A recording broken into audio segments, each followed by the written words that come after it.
Hello everyone. இன்றைக்கி நம்ம kinds of சென்டென்ஸஸ் தான் பார்க்க போகிறோம்.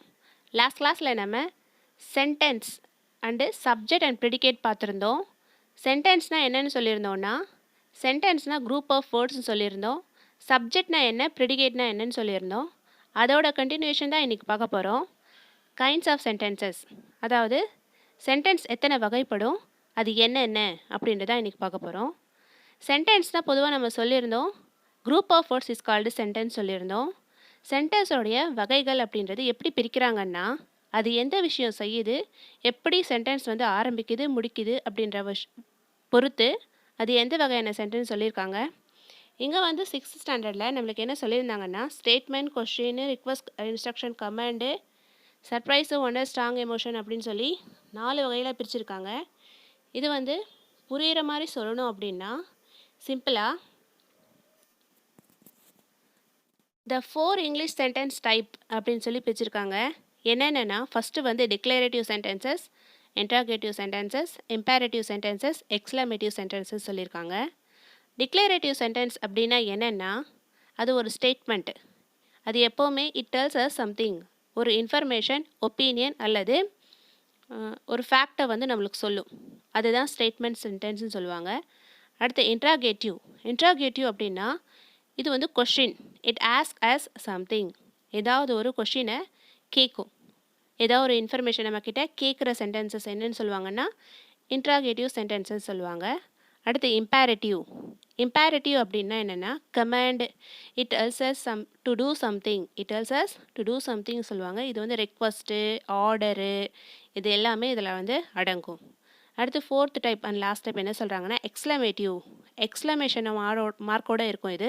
இது இட் எக்ஸ்பிரஸஸ் சர்ப்ரைஸை வெளிப்படுத்துகிற சென்டென்சஸ் என்னன்னு சொல்லுவாங்கன்னா எக்ஸ்க்ளமேட்டிவ் சென்டென்ஸ்ன்னு சொல்லுவாங்க. இந்த சர்ப்ரைஸ் சோகமாக கூட இருக்கலாம், சந்தோஷமாக கூட இருக்கலாம்.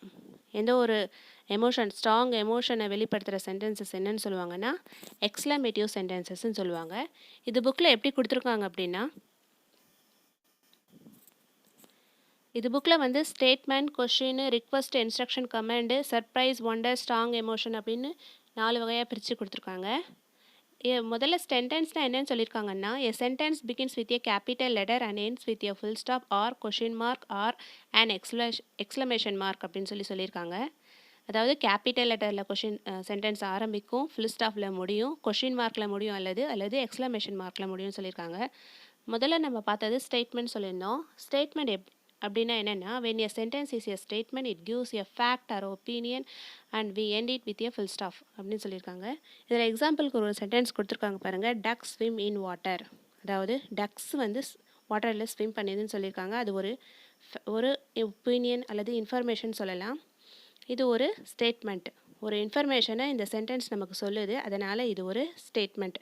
அதுவே ஒரு சென்டென்ஸ் நம்மளுக்கு கொஷின் கேட்குது அப்படின்னா அது இன்ட்ராகேட்டிவ், அதாவது questions. when a sentence ask a question and we end it with a question mark அப்படின்னு சொன்னோன்னா அது question. What to you want அப்படின்றது ஒரு கொஷின். அங்கே ஒரு கொஷின் நம்மளுக்கு கேட்குறாங்க. இந்த மாதிரி கொஷினை கேட்குற மாதிரி இருக்கிற சென்டென்ஸை நம்ம என்ன சொல்கிறோன்னா கொஷின்னு சொல்கிறோம். அதை தான் இன்ட்ராகேட்டிவ் நம்ம பார்த்துருந்தோம். மூணாவது கொஷினை பொறுத்த வரைக்கும் 2 வகை இருக்குங்க. அது என்னென்னா, கொஷின் 2 டைப் இருக்குங்க. ஒன்று WH டைப்பு, இன்னொன்று SR/NO type. Question WH type அப்படின்னா என்னென்னா, WHல கொஷின் ஆரம்பிக்கும். நார்மலாகவே கொஷின் ஆரம்பிக்கும் போது எந்த வேர்டில் ஆரம்பிப்பாங்கன்னா வாட்டு, விச்சு, ஹூ, வேரு, வென்னு, ஹவு, ஹூம் அப்படின்னு சொல்லி WH டைப்பில் கொஷின் ஆரம்பிப்பாங்க. இந்த மாதிரியான கொஷின்ஸை WH டைப் கொஷின்னு சொல்லுவாங்க. எக்ஸாம்பிளுக்கு நமக்கு நிறைய சென்டென்சஸ் இருக்குது. For example, what is your name அப்படின்னு சொல்லி கொஷின் கேட்குறாங்கன்னா அங்கே வாட் அப்படின்றது வேர்டில் WHன்னு வேர்டு ஆரம்பிச்சிருக்கு. இது WH டைப்கான கொஷின்னு. செகண்ட் சென்டென்ஸ் பார்த்தீங்கன்னா, where is your native place அப்படின்னு கொஷின் இருக்குன்னா அதில் வேர் அப்படின்ற வேர்டு WHல ஆரம்பிச்சிருக்கு. ஸோ இதுவும் நம்மளுக்கு WH டைப்கான கொஷின் தான். அடுத்து 2வது டைப் என்னென்னா SR/NO டைப்புன்னு சொல்லுவாங்க. ஆன்சர் இப்போது இதில் எப்போவுமே எஸ் அல்லது நோ அப்படின்றதான் வருங்க. ஃபார் எக்ஸாம்பிள் பார்த்தீங்கன்னா, ஃபஸ்ட்டு சென்டென்ஸில் can you play with me அப்படின்னு கொஷின் கேட்குறாங்கன்னா அதில் ஆன்சர் என்ன இருக்குன்னா yes I can play with you அல்லது no I cannot play with you அப்படின்னு சொல்லியிருக்காங்க. அப்போ ஆன்சர் என்னவா வருதுன்னா ஒன்று வந்து எஸ்ன்னு வருது அல்லது நோன்னு வருது. இதுதான் வந்து எஸ் ஆர் நோ டைப்புன்னு கொஷின் சொல்லுவாங்க. பொதுவாக வந்து yes or no type question ஆரம்பிக்கும் போது எப்போவுமே வேர்பில் ஆரம்பிப்பாங்க. Be verb, have verb, do வேர்புன்னு சொல்லுவாங்கள்ல, அந்த மாதிரியான வேர்பில் வந்து கொஷின் ஆரம்பிப்பாங்க. இது வந்து yes or no type question சொல்லுவாங்க. இன்னொரு எக்ஸாம்பிள் பார்த்தீங்கன்னா ரெண்டாவது sentence are you free now அப்படின்னு கொஷின் கேட்டிருக்காங்க. இதில் வந்து எஸ் ஐ ஆம் ஃப்ரீ நவ் அப்படின்னு ஆன்சர் இருக்குது. அல்லது no I am not free now அப்படின்னு சொல்லியிருக்காங்க பாருங்கள். அப்போது இது வந்து yes or no type question சொல்லுவாங்க. கொஷினை பொறுத்த வரைக்கும் இந்த ரெண்டு வகை இருக்குங்க. WH டைப் கொஷின், இன்னொன்று வந்து yes or no type question. மூணாவது என்னென்னா when a sentence make a request or gives an instruction or a command we end it with a full stop. அதாவது இந்த மாதிரி சென்டென்ஸ் எப்படி இருக்கும் அப்படின்னா ரிக்வஸ்ட்டாக இருக்கும் அல்லது இன்ஸ்ட்ரக்ஷனாக இருக்கும் அல்லது கமாண்டாக இருக்கும் அப்படின்னு சொல்கிறாங்க. ஃபார் எக்ஸாம்பிள் இங்கே வந்து டேக் திஸ் ரவுட் அப்படின்னு சொல்லி கொடுத்துருக்காங்க. இது வந்து ஒரு இன்ஸ்ட்ரக்ஷன். அதே மாதிரி கோ இன் லைன் அப்படின்னு சொல்லலாம். ரிக்வஸ்ட்டுன்னு சொல்லும்போது please give me your pen அப்படின்னு சொல்லலாம். Command shut the door, open the door, அந்த மாதிரி கமாண்ட் சொல்கிறது அல்லது ஆர்டர் பண்ணுறது. ஆர்டர்னா ஒபே த ரூல்ஸ் அப்படின்னு சொல்லி சொல்கிறாங்களே, அந்த மாதிரியான சென்டென்சஸ் எல்லாமே இம்பேரட்டிவ், நம்ம ஏற்கனவே பார்த்துருந்தோம்ல, இம்பேரட்டிவ் சென்டென்ஸில் வந்து அடங்குங்க. இதில் வந்து ரிக்வஸ்ட்டு, இன்ஸ்ட்ரக்ஷனு, கமாண்டு, ஆர்டரு இது எல்லாமே அடங்குங்க. இதுதான் வந்து மூணாவது டைப்புக்கான சென்டென்சஸ்ஸு. நாலாவது எது அப்படின்னா when a sentence expresses surprise, wonder or some strong emotions அப்படின்னு சொல்கிறாங்க. we end it with an exclamation mark. இந்த மாதிரியான சென்டென்சஸ் எப்படின்னா எக்ஸ்க்ளமேஷன் மார்க்கோட முடியும். இது வந்து எப்படி இந்த மாதிரி சென்டென்சஸ் எப்படி எக்ஸ்ப்ரெஸ் ஆகும்னா சர்ப்ரைஸு, ஒண்டரு, ஸ்ட்ராங் எமோஷன்ஸ் இந்த மாதிரியான ஃபீலிங்ஸ் எல்லாமே வெளிப்படுத்துகிற சென்டென்சஸ் தான் வந்து எக்ஸ்க்ளமேஷன் சென்டென்ஸ், அதாவது எக்ஸ்க்ளமேட்டிவ் சென்டென்சஸ் சொல்லுவாங்க. நம்மளுக்கு ஏற்கனவே தெரியும் ரெண்டு வகையான எமோஷன்ஸ் இருக்குது. ஒன்று வந்து சந்தோஷத்தில் கத்துறது, இன்னொன்று வந்து சோகத்தில் வந்து சொல்கிறது. ஃபார் எக்ஸாம்பிள் சந்தோஷம் அப்படின்னா wow we won the match அப்படின்னு சொல்கிறோம்ல, இந்த மாதிரியான சென்டென்சஸ் வந்து எக்ஸ்க்ளமேட்டிவ் சென்டென்ஸில் வந்து அடங்கும். அதே மாதிரி சோகம் அப்படின்னு சொல்லும்போது alas I lost my pen அப்படின்னு சொல்கிறோன்னா அலாஸ் அப்படின்ற வார்த்தை அப்படி எல்லாமே எக்ஸ்க்ளமேட்டிவில் வந்து அடங்கும். இது வந்து எக்ஸ்க்ளமேட்டிவ் சென்டென்ஸ்னு சொல்லுவாங்க. இங்கே எக்ஸாம்பிளுக்கு என்ன கொடுத்துருக்காங்கன்னா how good these flowers smells அப்படின்னு சொல்லியிருக்காங்க. இந்த சென்டென்ஸில் எக்ஸ்க்ளமேஷன் மார்க்கோட முடிஞ்சிருக்கு.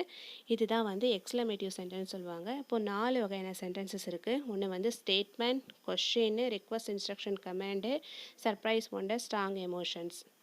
இது எல்லாமே 4 வகையான சென்டென்சஸ். இதுக்கு வந்து ஒரு அசஸ்மெண்ட் மாதிரி கீழே வந்து கொஷின்ஸ் கொடுத்துருக்காங்க பாருங்கள். இதில் பார்த்தீங்கன்னா யூஸ் கிராமர்னு சொல்லி ஒரு கீழே கொஷின்ஸ் கொடுத்துருக்காங்க. இதை வந்து நம்ம எந்த ஆன்சர் வரும்னு சொல்லி நம்ம வந்து ஜஸ்ட்டு கெஸ் பண்ணலாம். ஃபஸ்ட்டு வந்து கொடுத்துருக்காங்க பாருங்கள், tick the right option to fill in the blanks அப்படின்னு கொடுத்துருக்காங்க. ஃபஸ்ட்டு கொஷின் என்ன கேட்டிருக்காங்கன்னா டேஷ் ஏ பியூட்டிஃபுல் ஃப்ளவர். கொஷினை படித்தோடனே நம்மளுக்கு தெரிஞ்சிருக்கும் ஆன்சர் வந்து வாட் ஏ பியூட்டிஃபுல் ஃப்ளவர்.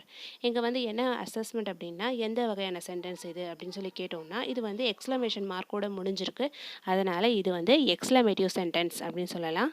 அடுத்த ரெண்டாவது கொஷினை பார்த்தீங்கன்னா டேஷ் ப்ளே ஏ ஃபுட்பால். டேஷ் ப்ளே ஃபுட்பால் அப்படின்னு கொஷின் கேட்டிருக்காங்க. கொஷின் மார்க்கை முடிஞ்சிருந்தனால நம்ம ஈஸியாக சொல்லிடலாம். இது வந்து ரெண்டாவது இன்ட்ராகேட்டிவ் சென்டென்ஸ் அப்படின்னு சொல்லலாம். ஆன்சர் என்னவாக இருக்கும் அப்படின்னா வெப்பில் ஆரம்பிச்சிருக்கு கொஷின். அதனால் கேன் யூ ப்ளே ஃபுட்பால் அப்படின்னு சொல்லலாம். மூணாவது கொஷின் பார்த்தீங்கன்னா dash did you go yesterday அப்படின்னு சொல்லி கேட்டிருக்காங்க கொஷின். இதுக்கான ஆன்சர் என்னென்னா where did you go yesterday அப்படின்னு சொல்லி நம்ம ஆன்சர் சொல்லலாம். இதுவும் வந்து ரெண்டாவது வகையான சேர்ந்தது தான். இதுலேயும் கொஷின் மார்க்கோட முடிஞ்சிருக்கிறதுனால இதுவும் இன்ட்ராகேட்டிவ் சென்டென்ஸ் தான். அடுத்து பாருங்கள், இதோட கண்டினியூஷன். நாலாவது கொஷின் என்ன கேட்டிருக்காங்க அப்படின்னா dash us go for a walk அப்படின்னு சொல்லியிருக்காங்க. ஆன்சர் என்னவாக இருக்கும் அப்படின்னா let us go for a walk. இது வந்து கமாண்டு அப்படின்னு சொல்லியிருக்காங்க. இது வந்து மூணாவது வகையான சென்டென்ஸை சேர்ந்தது. அடுத்து அஞ்சாவது கொஷின் என்ன கேட்டிருக்காங்கன்னா dash like to play hide and seek. Question இது ஒரு ஒப்பீனியன் நமக்கு சொல்லுது. அதனால் I like to play hide and seek இது ஒரு ஒப்பீனியன் சொல்கிறதுனால நம்ம ஏற்கனவே சொன்ன மாதிரி ஃபஸ்ட்டு வகையான சென்டென்ஸ், அதாவது ஸ்டேட்மெண்ட்டை சார்ந்தது. ஒப்பீனியன், ஃபேக்ட், இன்ஃபர்மேஷனை சொன்னால் அது வந்து ஸ்டேட்மெண்ட். கொஷின் கேட்டுச்சுன்னா அது வந்து கொஷின் இன்ட்ராகேட்டிவ்.